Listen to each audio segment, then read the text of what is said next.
అందరికీ నమస్కారం అండి.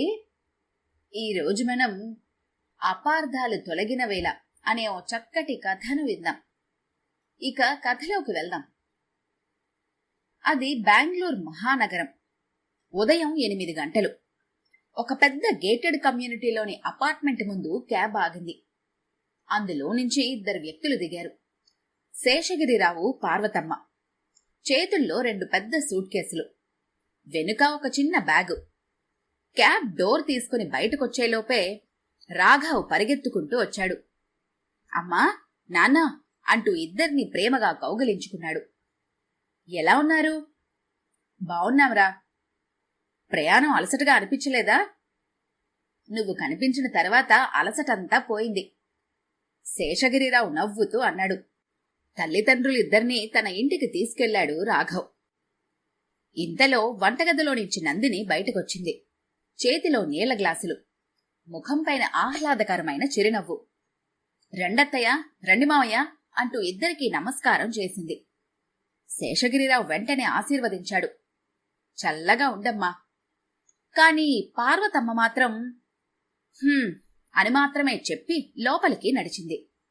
ఆ ఒక్క స్పందనతో నందిని ముఖంలోని చిరునవ్వు కాసేపు మసగబారింది. కాని వెంటనే మళ్లీ సహజంగా మారిపోయింది. ఆ చిన్న మార్పును శేషగిరిరావు గమనించాడు. రాఘవ్ ఆనందంగా అన్నాడు. అమ్మా, ఈసారి మీరు 2 నెలలు ఎక్కడికి వెళ్లకూడదు, మాతోనే ఉంటారు. టికెట్లు కూడా 2 నెలల తర్వాతే బుక్ చేశాను. శేషగిరిరావు నవ్వుతూ, మాక్కూడా మీతో ఉండాలనుందిరా. పార్వతమ్మ మాత్రం చూద్దాంలేరా అని మాత్రమే చెప్పింది. మరుసటి రోజు ఉదయం 5:30. నందిని అప్పటికే లేచి కాఫీ తయారు చేసింది, ఉప్మా చేసింది, మధ్యాహ్నం లంచ్ కూడా సిద్ధం చేస్తోంది. అప్పుడే పార్వతమ్మ వంటగదిలోకి వచ్చింది. ఒక్కసారి చుట్టూ చూసింది. ఇలాగేనా కూరగాయలు కోసేది? నందిని వెంటనే, క్షమించండి అత్తయ్య, ఆఫీస్కి వెళ్ళాలి కదా, ఆ హడావిడిలో ఏదో అలా కోసేశాను. 10 నిమిషాల తర్వాత ఉప్మాలో నెయ్యి తక్కువైంది. సరే అత్తయ్య. మరో 5 నిమిషాలకు చట్నీ కాస్త పల్చగా ఉంది. ఇప్పుడే సరిచేస్తాను అత్తయ్య. శేషగిరిరావు ఇవన్నీ చూస్తూనే ఉన్నాడు. రాఘవ్ కూడా గమనిస్తున్నాడు. కాని నందిని ఒక్క మాట కూడా ఎదురు చెప్పటం లేదు. రాఘవ్ తన ల్యాప్టాప్ బ్యాగ్ తీసుకున్నాడు. నందిని, లంచ్ బాక్స్ తీసుకుంటున్నాను. అతను డైనింగ్ టేబుల్ మీద ఉన్న డబ్బాలు తీసుకుని బ్యాగ్లో పెట్టుకున్నాడు. ఆ తర్వాత సింక్లో ఉన్న 2 కప్పులు కడగడం ప్రారంభించాడు. అది చూసిన పార్వతమ్మ ముఖం ఒక్కసారిగా మారిపోయింది. రాఘవ్, ఆ పని నువ్వెందుకు చేస్తున్నావురా? 2 కప్పులే కదమ్మా.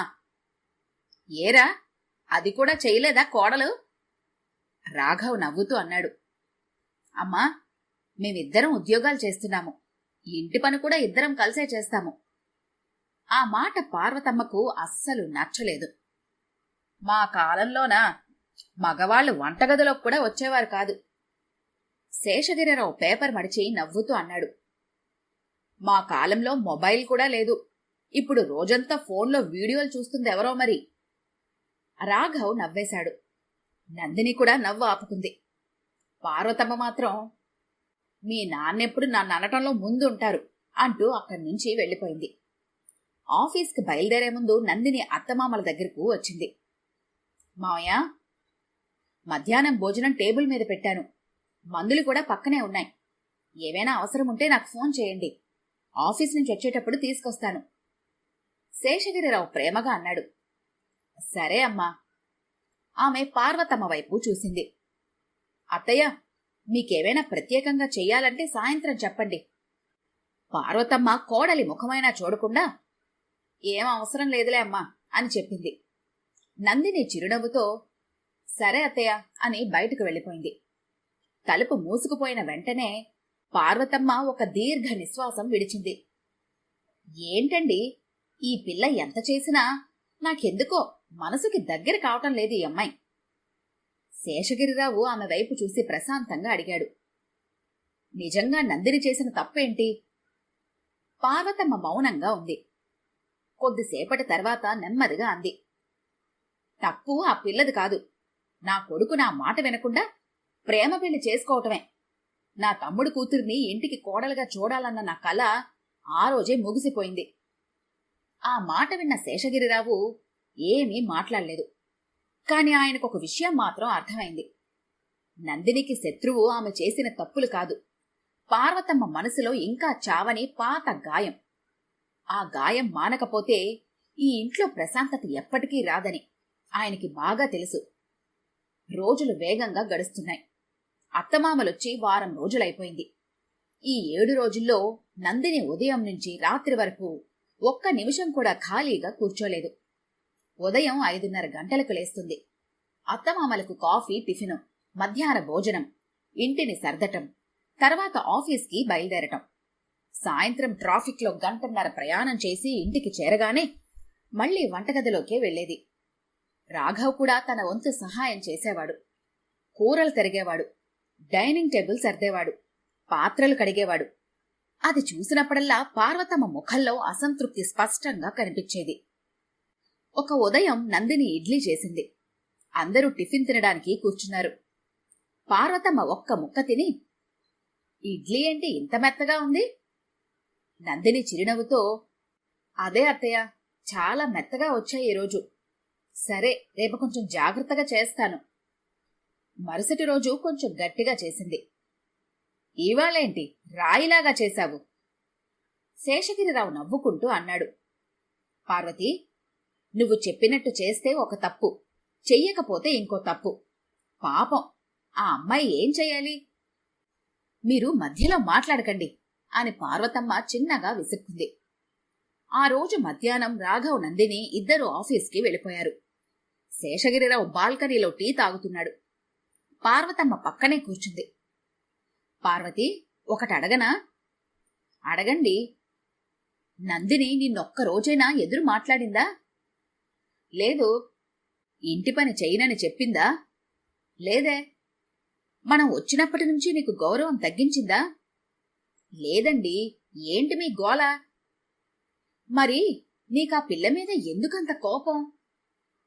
పార్వతమ్మ కొద్దిసేపు మౌనంగా ఉంది. ఆ తర్వాత, ఏమోనండి, నాకు తెలీదు. ఎందుకో ఆ పిల్లని చూస్తే నాకెందుకో సొంత మనిషి అన్న ఫీలింగ్ కలగటం లేదు. నా మనసు ఒప్పుకోవటం లేదు. శేషగిరిరావు ప్రశాంతంగా నవ్వాడు. ఓహో, అంటే సమస్య నందినిలో లేదన్నమాట, నీ మనసులో ఉంది. ఆ మాట పార్వతమ్మకు అస్సలు నచ్చలేదు. మీరెప్పుడు కోడల వైపే మాట్లాడతారు అని చెప్పి లోపలికి వెళ్ళిపోయింది. అది బెంగళూరులోని ప్రముఖ సాఫ్ట్వేర్ సంస్థ, నందిని పనిచేస్తున్న కంపెనీ. ఆ రోజు ఉదయం టీం మీటింగ్ జరుగుతోంది.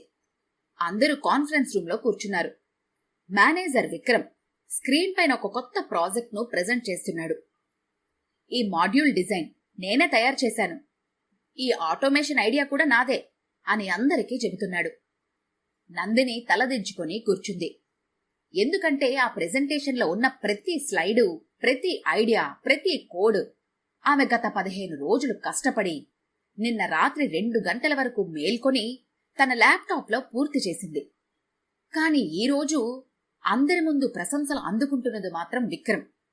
సీనియర్ డైరెక్టర్ కూడా లేచి, ఎక్సలెంట్ వర్క్ విక్రమ్ అని అభినందించాడు. నందిని పెదవులపైన బలవంతపు చిరునవ్వు తెచ్చుకుంది. కాని మనసులో మాత్రం ఒక్కో మాట కత్తిలా గుచ్చుకుంటోంది. మీటింగ్ అయిపోయిన తర్వాత విక్రమ్ నందిని దగ్గరికి వచ్చాడు. నెక్స్ట్ రిలీజ్ కూడా నువ్వే చేసి ప్రెజెంటేషన్ నాకు పంపించాలి. సరే సార్. ఈసారి ఇంకా మంచి ఐడియాలు కావాలి. Okay sir. మిగతావన్నీ నేను చూసుకుంటాను అని చెప్పి వెళ్ళిపోయాడు. ఆ ఒక్క మాట నందినికి అన్నీ అర్థమయ్యేలా చేసింది. మళ్ళీ నేనే కష్టపడాలి. ప్రశంసలు మాత్రం ఆయనకే. స్వతహాగానే నందిని చాలా మృదు స్వభావరాలు. అంతకు మించి తానేమీ చేయలేకపోయింది. సాధారణంగా ఆఫీస్ నుంచి వస్తూనే నందిని అత్తయ్య, మావయ్య అంటూ చిరునవ్వుతో పలకరించేది. కాని ఆ రోజు మాత్రం నేరుగా తన గదిలోకి వెళ్ళిపోయింది. రాఘవ్ కూడా ఏదో జరిగిందని గుర్తించాడు. నందిని అని పిలిచాడు. ఒక్క 5 నిమిషాలు అని మాత్రమే సమాధానం వచ్చింది. బయట హాల్లో పార్వతమ్మ ఇదంతా గమనిస్తోంది. చూశారా, ఇంటికొచ్చాక పెద్దవాళ్లతో మాట్లాడాలన్న ఆలోచన కూడా లేదు. శేషగిరిరావు ప్రశాంతంగా అన్నాడు. ముందు ఎందుకలా ఉందో తెలుసుకుందాం. ఏముంటుంది, ఆఫీసులో పని ఉండొచ్చు, లేదా అలసిపోయి ఉండొచ్చు. పార్వతమ్మ వెంటనే అంది. ప్రతిరోజు ఉద్యోగానికి వెళ్లేది ఒక్కతేనా? మేము జీవితంలో చాలా కష్టాలు చూశాం. శేషగిరిరావు నిశ్శబ్దంగా ఆమె వైపు చూశాడు. ఆ రోజు రాత్రి అందరూ భోజనానికి కూర్చున్నారు. నందిని ప్లేట్లో అన్నం వేసుకుంది. కాని 2 ముద్దలు తిన్నాక నాకు ఆకలిగా లేదు అని లేచి వెళ్ళిపోయింది. రాఘవ్ ఆశ్చర్యంగా చూశాడు. ఏమైంది నందిని, ఎందుకలా ఉన్నావు? ఏమీ లేదు రాఘవ్, రేపు మాట్లాడుకుందాం అని గదిలోకి వెళ్ళిపోయింది. పార్వతమ్మ మాత్రం, చూస్తున్నారుగా, ఇలా మొహం వేలాడదీసుకొని తిరిగితే ఇంట్లో అందరికీ ఇబ్బందే అని విసుక్కుంది. అప్పటి వరకు ప్రశాంతంగా ఉన్న శేషగిరిరావు మొదటిసారి తన భార్య వైపు గట్టిగా చూశాడు. పార్వతి, ఇక చాలు. ఆ ఒక్క మాటతో హాల్ మొత్తం నిశ్శబ్దంగా మారిపోయింది. పార్వతమ్మ మాత్రం ఇంకా అసహనంగానే ఉంది. ఏమిటండి, ఇంట్లో పెద్దవాళ్ళు ఉన్నారనే గౌరవం కూడా లేదు. వచ్చి 2 ముద్దలు తిని గదిలోకి వెళ్ళిపోయింది. అడుగుతుంటుంటే నా మీద అరుస్తారేమిటి? శేషగిరిరావు చేతులు కడుక్కుంటూ, పార్వతి, ఈరోజు నేను చెప్పేది ప్రశాంతంగా విను. ఆ స్వరం విన్న వెంటనే పార్వతమ్మ కూడా మౌనంగా కూర్చుంది. మనం ఇక్కడికొచ్చినప్పటినుంచి నందిని ఒక్కరోజైనా ఆలస్యంగా లేచిందా? లేదు. ఉద్యోగం మానేస్తానని చెప్పిందా? లేదు. మరెందుకా పిల్ల మీద అంత కక్ష కట్టావు? అదేంటండి అని పార్వతమ్మ ఇంకా ఏదో చెప్పబోయేలోపే, నా మాట ఇంకా పూర్తవలేదు. శేషగిరిరావు నెమ్మదిగా అన్నాడు. నీకు నచ్చలేదంతే. అది ఆమె తప్పు కాదు. నీ తమ్ముడు కూతుర్ని మన ఇంటికి కోడలుగా తెచ్చుకుందాం అనుకున్నాం. బానే ఉంది. కాని మన అబ్బాయి కూడా అందుకు ఇష్టపడాలి కదా. తనకిష్టం లేకుండా తన మెడలు ఉంచి మనం తాళి కట్టించలేం కదా. నీ కల నెరవేరలేదని ఈ అమ్మాయి జీవితాన్ని శిక్షించడం న్యాయమా? ఆ ప్రశ్న పార్వతమ్మ గుండెల్లో తాకింది. ఒక్కసారి ఆమె రోజు ఎలా గడుస్తుందో చూడు. రేపు ఉదయం నుంచి నువ్వు ఒక్క మాట కూడా మాట్లాడుకో. కేవలం నందినిని గమనించు. ఆమె ఎలా ఉంటుందో చూడు. ఆ తర్వాత మాట్లాడుకుందాం. పార్వతమ్మ ఏమీ అనలేదు. మరుసటి రోజు ఉదయం 5:30 గంటలు. నందిని అలారం మోగకముందే లేచింది. నిశ్శబ్దంగా వంటగదిలోకి వెళ్ళింది. కాఫీ తయారు చేసింది. టిఫిన్ సిద్ధం చేసింది. అత్తమామలకు మందులు టేబుల్ మీద పెట్టింది. వాషింగ్ మెషిన్ ఆన్ చేసింది. ఆ తర్వాత తన ల్యాప్టాప్ తెరిచి ఆఫీస్ మీటింగ్ కోసం కొంత నోట్స్ చూసింది.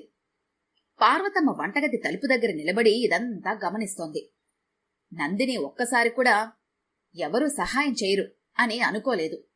ముఖంలో అలసట స్పష్టంగా కనిపిస్తోంది. కాని పని మాత్రం ఆపలేదు. ఆఫీస్కి బయలుదేరే ముందు నందిని టిఫిన్ బాక్స్ మూసేస్తుండగా చేజారి వేడి సాంబార ఆమె చేతిపైన పడింది. అమ్మా అని చిన్నగా అరిచింది. రాఘవ్ వెంటనే పరిగెత్తుకుంటూ వచ్చాడు. కాలిందా? హాస్పిటల్కి వెళ్దామా? లేదు రాఘవ్, కొంచెమే, అవసరం లేదు. ఆఫీస్కి ఆలస్యం అవుతుంది అని చల్లని నీళ్ల కింద చేయిపెట్టింది. పార్వతమ్మ ఇదంతా చూస్తోంది. ఆమె మొదటిసారి నందిని ముఖంలో బాధను గమనించింది. ఆఫీసులో ఆ రోజు కూడా నందిని సిద్ధం చేసిన రిపోర్ట్ను విక్రమ్ తన పేరుతో పంపించాడు. టీమ్ గ్రూప్లో అందరూ గ్రేట్ వర్క్ సార్ అని మెసేజ్లు పంపుతున్నారు. నందిని మొబైల్ స్క్రీన్నే చూస్తూ ఉండిపోయింది. ఆమె వేళ్లు కీబోర్డు పైన ఉన్నాయి. కాని ఒక్క అక్షరం కూడా టైప్ చేయలేకపోయింది. సాయంత్రం ఇంటికొచ్చిన తర్వాత నందిని నేరుగా తన గదిలోకి వెళ్లలేదు. ముందు అత్తమామలకు టీ పెట్టింది. తర్వాత తన కప్పు తీసుకుని బాల్కనీలో ఒంటరిగా నిలబడింది. ఆమె చేతిలో టీ ఉంది కాని తాగటం లేదు. దూరంగా ఆకాశం వైపే చూస్తోంది. ఆమె కళ్ళల్లో నీళ్లు మెరుస్తున్నాయి. ఇదంతా పార్వతమ్మ తన గదిలో నుంచి చూస్తూనే ఉంది. మొదటిసారి ఆమె మనసులో ఒక ప్రశ్న వచ్చింది. ఈ పిల్ల నిజంగానే ఏదో బాధలో ఉందా? ఆ రాత్రి నిద్రపోయే ముందు శేషగిరిరావు మెల్లగా అడిగాడు. ఈరోజు ఏం గమనించావు? పార్వతమ్మ నెమ్మదిగా అంది. ఆ అమ్మాయి ఏదో మనసులో పెట్టుకుని తిరుగుతోంది అనిపిస్తోంది. కాని అదేంటో అర్థం కావటం లేదు. శేషగిరిరావు చిరునవ్వు నవ్వాడు. అర్థం చేసుకోవాలి అంటే తప్పులు వెతకటం కాదు, ఆమెని ఒకసారి ప్రశ్నించాలి. మరుసటి రోజు ఉదయం పార్వతమ్మ మొదటిసారి నందిని దగ్గరకు వెళ్ళింది. అమ్మాయి, నందిని ఆశ్చర్యంగా తిరిగి చూసింది. పార్వతమ్మ కాసేపు మౌనంగా నిలబడి చాలా మృదువుగా అడిగింది. నీకు ఆఫీస్లో ఏవైనా సమస్యుందా? నందిని ఒక్కసారిగా ఆశ్చర్యపోయింది. ఇన్ని రోజులుగా అత్తయ్య తనతో ఇలా ప్రేమగా మాట్లాడింది ఇదే మొదటిసారి. ఆమె కాసేపు నవ్వే ప్రయత్నం చేసింది. అబ్బే, ఏం లేదత్తయ్య అని చెప్పి వెళ్లబోయింది.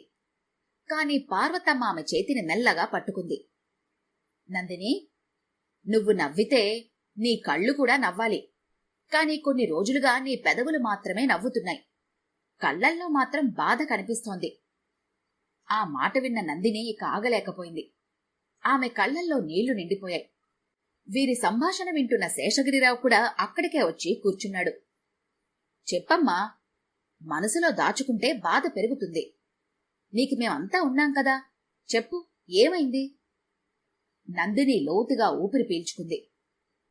అత్తయ్య, నేను చేస్తున్న పని నాకు చాలా ఇష్టం. ప్రతి ప్రాజెక్ట్ని నా సొంత పని అనుకుని చేస్తాను. కొన్నిసార్లు రాత్రి 2 గంటల వరకు కూడా పని చేస్తాను.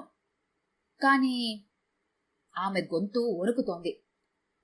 మా మేనేజర్ నేను చేసిన ప్రెజెంటేషన్, నేను తయారు చేసిన డిజైన్స్, నేను రాసిన కోడ్ అన్నింటినీ తన పేరుతో పై అధికారులకు చూపిస్తున్నాడు. పార్వతమ్మ ఆశ్చర్యంగా చూసింది. ఏమిటి? అవునత్తయ్య, ప్రశంసలన్నీ ఆయనకే. తప్పు జరిగితే మాత్రం అందరి ముందు నన్నే మందలిస్తాడు. రోజురోజుకి నాలో నమ్మకం తగ్గిపోతోంది. నేను ఆఫీస్ మానేయాలనుకుంటున్నానత్తయ్య అని చెప్పి నందిని కన్నీళ్లు తుడుచుకుంది. అప్పుడే ఆఫీస్కు బయలుదేరి మళ్లీ ఫైల్ మర్చిపోయొచ్చిన రాఘవ్ ఆ మాటలన్నీ విన్నాడు. అతను నెమ్మదిగా లోపలికొచ్చాడు. నందిని, ఇంత పెద్ద విషయం నాకెందుకు చెప్పలేదు? నందిని భర్త వైపు చూసింది. నువ్వు కోపంతో ఆఫీస్కొచ్చేస్తావని భయపడ్డాను. లేదంటే మేనేజర్తో గొడవ పడతావు. నీ కెరీర్కి కూడా ఇబ్బంది వస్తుంది. అందుకే నేనే భరిస్తే సరిపోతుందని అనుకున్నాను. రాఘవ్ కళ్లల్లో బాధ కనిపించింది. నువ్వు ఒంటరిగా ఇంత బాధపడుతున్నావని నాకు తెలియదు నందిని. పార్వతమ్మ కాసేపు మౌనంగా ఉంది. ఆ తర్వాత చిరునవ్వుతో నందిని పక్కనే కూర్చొని, నీకు ఒక విషయం తెలుసా? నందిని ఆశ్చర్యంగా చూసింది. మీ మావయ్య బ్యాంక్లో ఉద్యోగం చేసే ముందు మా ఊర్లో ఎరువులు విత్తనాల దుకాణం ఉండేది. ఆ దుకాణం లెక్కలన్నీ, వ్యాపారమంతా నేనే చూసుకునేదాన్ని. చాలామంది అనేవారు, ఆడవాళ్లకు వ్యాపారం ఏవో తెలుసు అని నవ్వేవాళ్లు కూడా.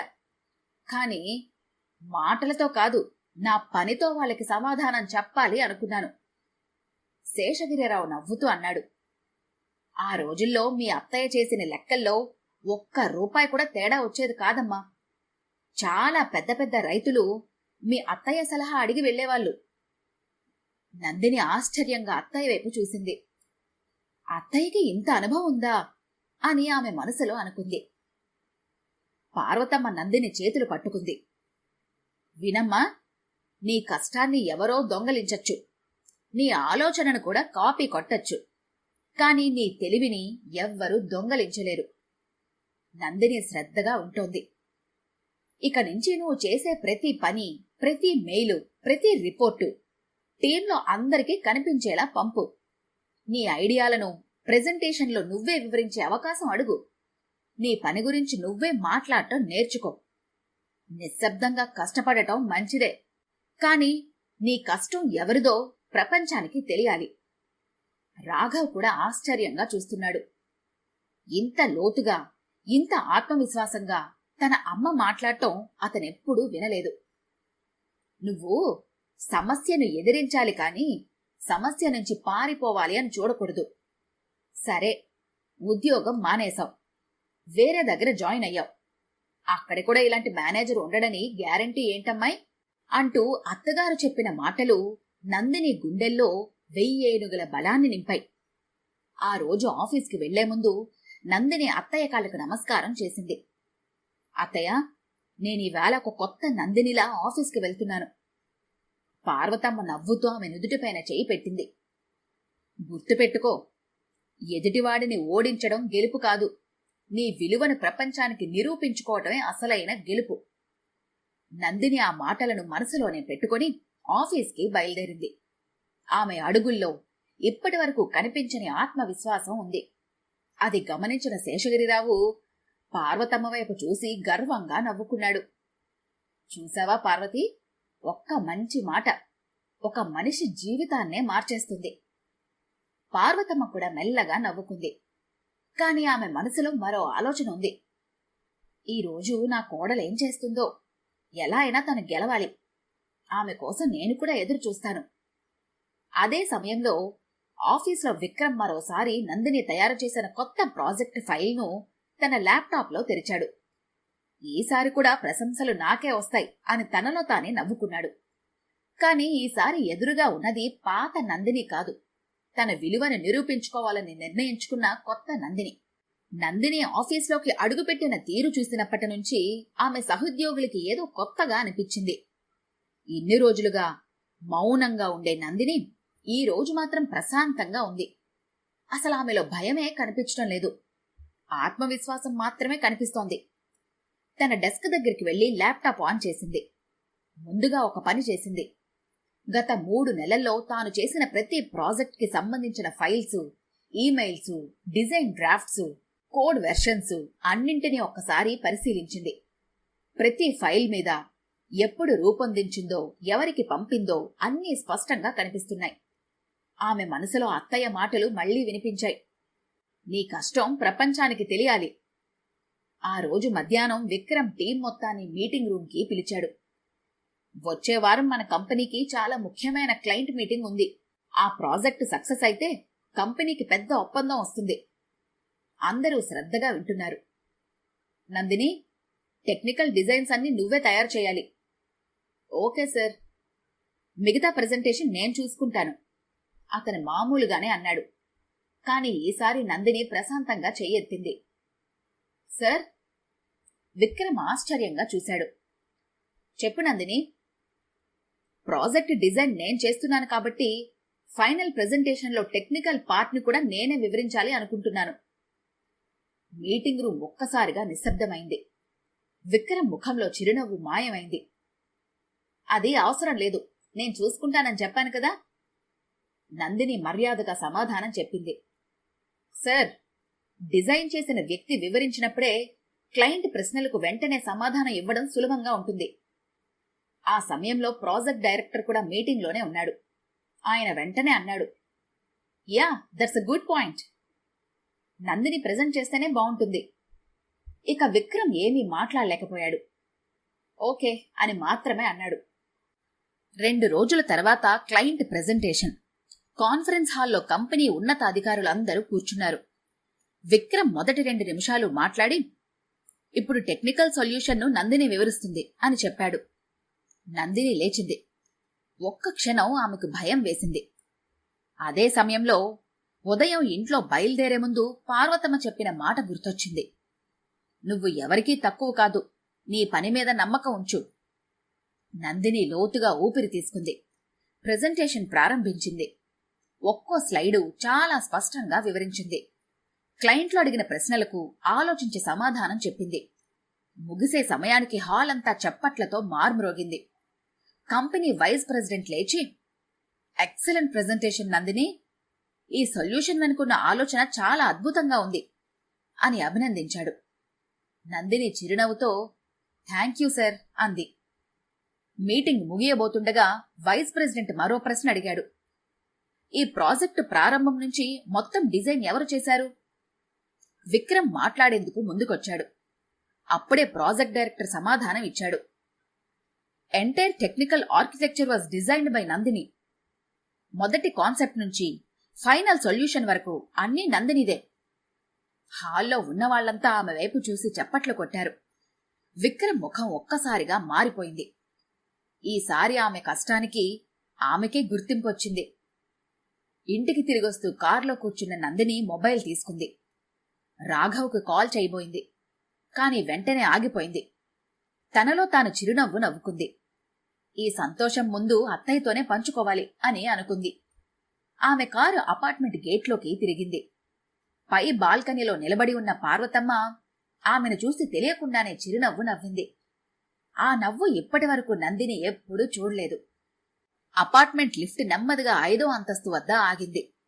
నందిని చేతిలో ల్యాప్టాప్ బ్యాగ్, మరో చేతిలో చిన్న స్వీట్ బాక్స్ పట్టుకొని ఇంటి తలుపు దగ్గరకు వచ్చింది. డోర్ బెల్ మోగకముందే తలుపు తీసింది పార్వతమ్మ. ఇంతకు ముందులా మామూలుగా పక్కకు తప్పుకోలేదు. మొదటిసారి ముఖంలో ఆప్యాయమైన చిరునవ్వుతో అడిగింది, వచ్చావా అమ్మాయి? నందిని చిరునవ్వుతో లోపలికి అడుగుపెట్టింది. డైనింగ్ టేబుల్ దగ్గర శేషగిరిరావు పేపర్ చదువుతున్నారు. రాఘవ్ కూడా ఆఫీస్ నుంచి వచ్చేశాడు. ఏమైంది, ఈ రోజేదో మంచి వార్త ఉన్నట్టుంది అని నవ్వుతూ అడిగాడు. నందిని చేతిలో ఉన్న స్వీట్ బాక్స్ టేబుల్ మీద పెట్టింది. ముందు అందరికీ స్వీట్, తర్వాత చెబుతాను. అందరూ ఒక్కో స్వీటు తీసుకున్నారు. శేషగిరిరావు నవ్వుతూ అడిగాడు, ఇప్పుడు చెప్పమ్మా. నందిని ఆనందంగా అంది, ఈరోజు క్లయింట్ మీటింగ్ చాలా బాగా జరిగింది. నా ప్రెజెంటేషన్ను అందరూ అభినందించారు. మా వైస్ ప్రెసిడెంట్ కూడా ప్రత్యేకంగా మెచ్చుకున్నారు. రాఘవ్ ఆనందంతో లేచి, వావ్, కంగ్రాచులేషన్స్ అంటూ ఆమె చేతిని పట్టుకున్నాడు. శేషగిరిరావు కూడా చాలా సంతోషపడ్డాడు. నాకు తెలుసమ్మా, నీ కష్టం ఎప్పటికైనా గుర్తింపు తెచ్చిపెడుతుందని. పార్వతమ్మ మాత్రం ఏమీ మాట్లాడలేదు. కాని ఆమె కళ్లల్లో గర్వం కనిపిస్తోంది. భోజనాలయ్యాక నందిని బాల్కనీలో నిలబడి ఆకాశం వైపు చూస్తోంది. ఆ రోజు చాలా రోజుల తర్వాత ఆమె మనసు ప్రశాంతంగా ఉంది. వెనుక నుంచి పార్వతమ్మ నెమ్మదిగా వచ్చింది. నందిని అని పిలిచింది. నందిని వెంటనే తిరిగింది. అత్తయ్య. పార్వతమ్మ కాసేపు ఏమీ మాట్లాడలేదు. ఆ తర్వాత మెల్లగా అంది, నేను ఒక తప్పు చేశానమ్మా. నందిని ఆశ్చర్యంగా చూసింది.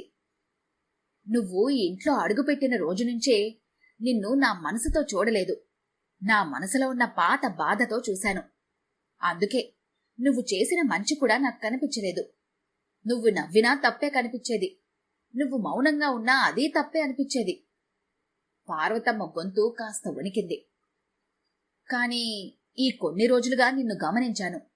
నువ్వు ఈ ఇంటి కోసం, మా కోసం, రాఘవ్ కోసం ఎంతగా శ్రమిస్తున్నావో చూశాను.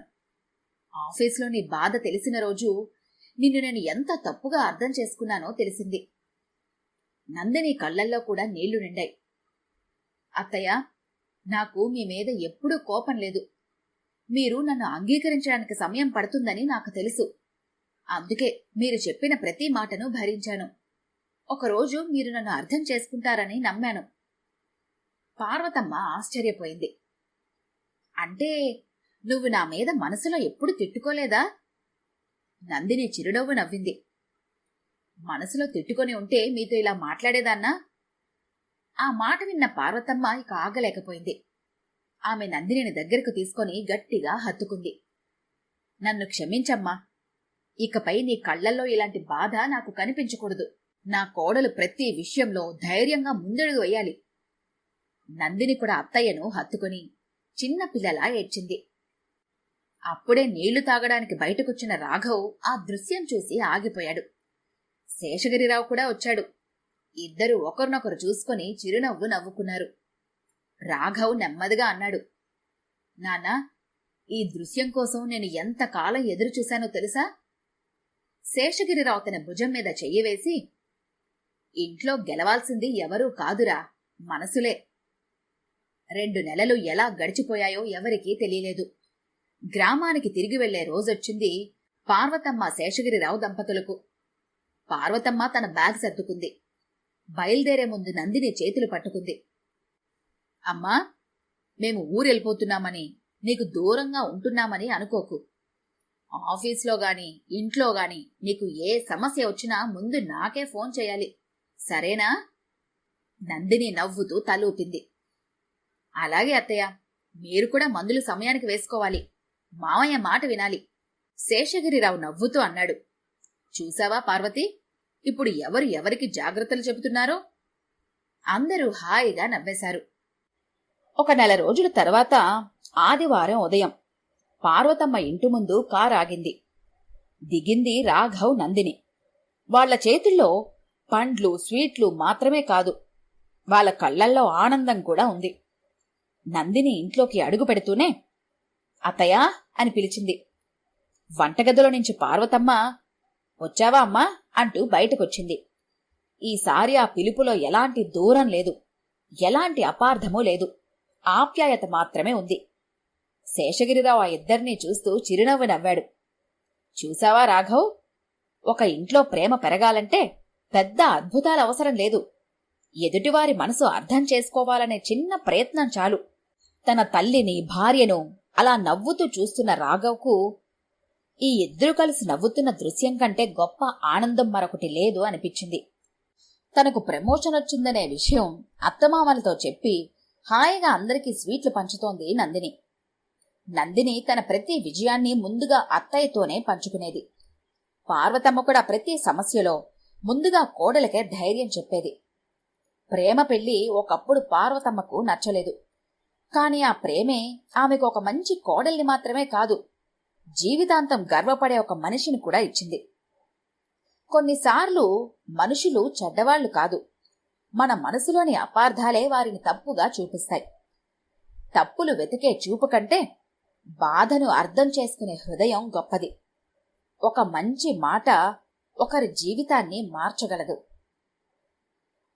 ఈ కథ కనుక మీకు నచ్చినట్లయితే లైక్ చేయండి, షేర్ చేయండి. మరిన్ని ఇంట్రెస్టింగ్ కథల కోసం మా ఛానల్ని తప్పకుండా సబ్స్క్రైబ్ చేసుకోండి.